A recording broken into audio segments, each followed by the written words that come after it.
जोधपुर राजस्थान से खबर। रायका बाग से कलेक्टर ऑफिस तक झंडे और नारों के साथ रैली निकाली गई। बहिष्कार आंदोलन किया गया। बड़ी खबर जानिए विस्तार से। जोधपुर से खबर। डीएनटी संघर्ष समिति के नेतृत्व में बहिष्कार आंदोलन किया गया, जिसमें 10,000 लोगों ने भाग लिया।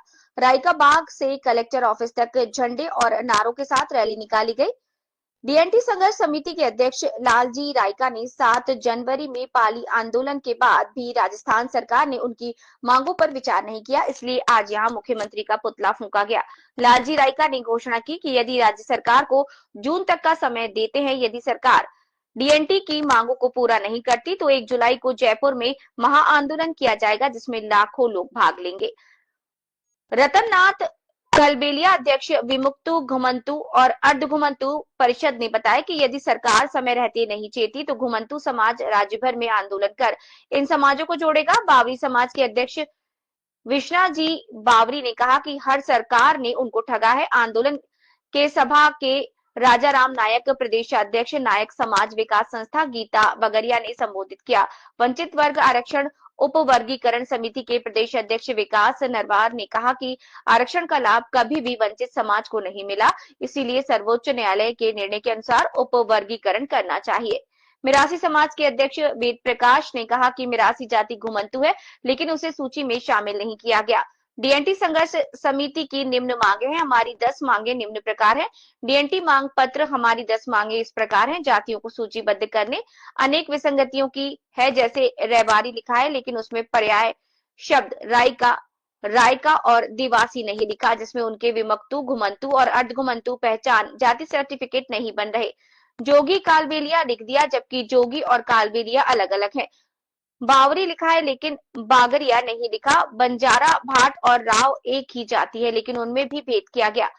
नायक और भोपा एक ही जाति है। इस प्रकार 2006 में इदाते आयोग ने जिन 36 जातियों को घुमंतु की श्रेणी में रखा था, उनको भी शामिल नहीं किया गया। जैसे आयोग की सूची में शामिल मिरासी समुदाय की मिरासी, लंगा, मंगड़ियार के अलावा मिरासी समुदाय की अन्य जातियां ढाड़ी, दमामी, नागार्ची, राणा आदि को शामिल नहीं किया गया। ऐसी तमाम वंचित जातियों की सूची इस मांग पत्र के साथ परिशिष्ट ए में संलग्न है। डीएनटी समाज को सरकारी नौकरी और शिक्षण संस्थानों में 10 आरक्षण दिए जाए, 10% आरक्षण दिया जाए, जिसकी सिफारिश रेनके आयोग ने भी की। राजस्थान में इन जातियों की अनुमानित जनसंख्या करीब 15% है, इसलिए 10 आरक्षण की मांग उचित है। इन जातियों में अधिकतर अनुसूचित जाति, अनुसूचित जनजाति और अन्य पिछड़ा वर्ग में शामिल है, लेकिन इनको कोई लाभ नहीं मिल रहा, इसलिए सुप्रीम कोर्ट के निर्णय आरक्षण के भीतर आरक्षण के तहत इन समाजों को अलग से 10% आरक्षण दिया जाना चाहिए। पंचायती राज संस्थानों और शहरी निकायों में इसके लिए 10% सीटें आरक्षित की जाए, क्योंकि ये जातियां बिखरी हुई है, इसीलिए एक साथ वोट नहीं कर पाती। इसीलिए इन्हें प्रतिनिधित्व देने के लिए 10% सीट राज्यसभा में आरक्षित की जाए। यहाँ पर इनकी आवास है या बाड़ा है, उसी को नियमित पट्टे पर दिया जाए। आवासहीनों को शहर में 100 वर्ग गज और गांव में 300 वर्ग गज आवास के लिए और 3 वर्ग गज पशुओं के बाड़े के लिए दिए जाए। शिक्षा के लिए शिक्षा बजट का 10% हिस्सा अलग से दिया जाए, उसमें एक के लिए आवासीय विद्यालय, कला महाविद्यालय, आंगनबाड़ी, हॉस्टल, कौशल कॉलेज आदि खोले जाए। साथ ही साथ प्राइवेट स्कूल में प्रवेश में प्राथमिकता दी जाए।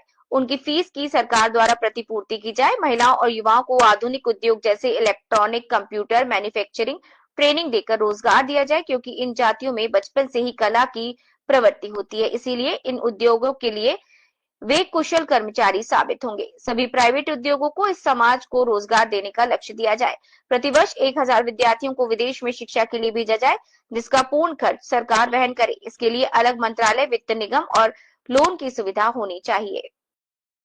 सर, हाँ, आज हमने ये डीएनटी समाज के लिए 10 मांगों के लिए हमने जो ज्ञापन दिया था, उसमें हम जो सेपरेट आरक्षण, जो आरक्षण विदिन आरक्षण की जो सुप्रीम कोर्ट ने मांग मानी है, उसकी हमने डिमांड की है।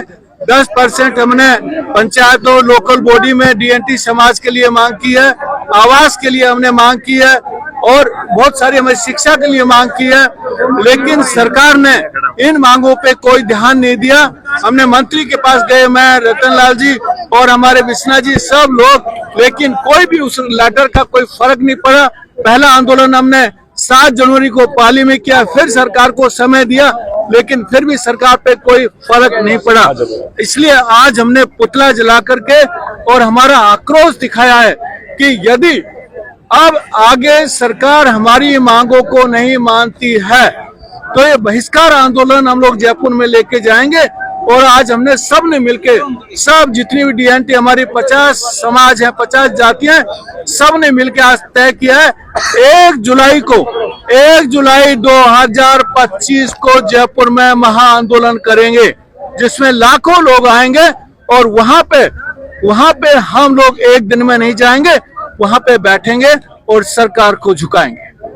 हमारे रतनलाल जी का ये जो वर्तमान की जो तानाशाही सरकार है, जो पर्ची सरकार है, इन सरकार को हमने कई बार ज्ञापन के माध्यम से राजस्थान की तमाम गुमंत विमुक्त जातियों के लिए हमने अवगत करवा दिया, मगर ये बिल्कुल अपने कानों में तेल डाल के बहरी गूंगी सरकार, जो इस देश का दबा कुचला समाज है, जो करीब करीब 1,35,00,000 की आबादी का समाज जो इस राजस्थान में बसता है, जिसको रैंक आयोग ने सिफारिश की हो, सुप्रीम कोर्ट ने वर्गीकरण को लेके और सभी प्रकार की गुमंत जातियों के लिए अलग से कोटा रिजर्व करने की जो बात की है, शिक्षा को लेके, इनके अधिकारों को लेके, वो इन सरकार को नहीं दिखता। ये आए दिन खोखले दावा करती है, कागजों के अंदर कार्रवाई करती है। उनके लिए हमारे बड़े भाई लालजी रायका जी और मेरे भाई विकास जी नरवाल साहब, विश्वनाथ जी बावरी, गीता बावरिया और राजा राम जी नायक और राजस्थान के वेद प्रकाश, जो हमारे जो ये 82 समाज के जो एसडीएम है, सारे बुद्धिजीवी जो समाज के टॉप लीडर है, उन्होंने पहला आंदोलन हम लोगों ने पाली में किया, दूसरा आंदोलन हमारा जोधपुर में है। अभी हमने भरतपुर से भी रथ यात्रा की है। हमने ये टारगेट किया है कि राजस्थान की तमाम गुमंतु जातियां वो उमड़ेगी के तो ये सरकार नहीं है और के हम नहीं है, के तो हम जीते जीत भी, हम तो मरे हुए लोग हैं। हम तो ये चाहते हैं कि सरकार हमें सबको जेल में डाले। और आज मैं जोधपुर की प्रशासन को भी कहना चाहता हूं कि अभी हम 2 मिनट में, हमारी यही मांग है कि कलेक्टर या आईडीएम या मौके पर आ जाए, हमारा ज्ञापन ले ले, नहीं तो यहाँ हमारे को गिरफ्तार करना है। अभी जो ये सामने जो बैरिकेड पड़ा है, ये 5 मिनट में बैरिकेड टूटेगा और हम लोग अंदर जाएंगे और हम हमारे हक और अधिकार की बात करेंगे। मेरा नाम रतननाथ कालबेलिया, गुमंतु अर्ध गुमंतु विमुक्त जाति परिषद प्रदेश अध्यक्ष, राजस्थान भीलवाड़ा। और कर्नाटक में, महाराष्ट्र में जब लागू करने की तैयारी है, फिर राजस्थान में क्यों उदासीनता है? ये समाज अब बर्दाश्त नहीं करेगा। हमारे हक अधिकार हम लेकर के रहेंगे। बड़े भाई लाल सिंह जी ने, रतननाथ जी ने जो कहा है, कितनी तारीख की? 1 जुलाई की ईंट से ईंट बजा देंगे, ताकत से ताकत और जोड़ करके राजस्थान की राजधानी उस दिन छोटी पड़ जाएगी। इतनी संख्या में आ रहा है पूरा समाज, एक मंच पर, एक जाजम पर, ताल से ताल ठोकने। विकास नरवार, प्रदेश अध्यक्ष, वंचित वर्ग आरक्षण उप वर्गीकरण संघर्ष समिति राजस्थान।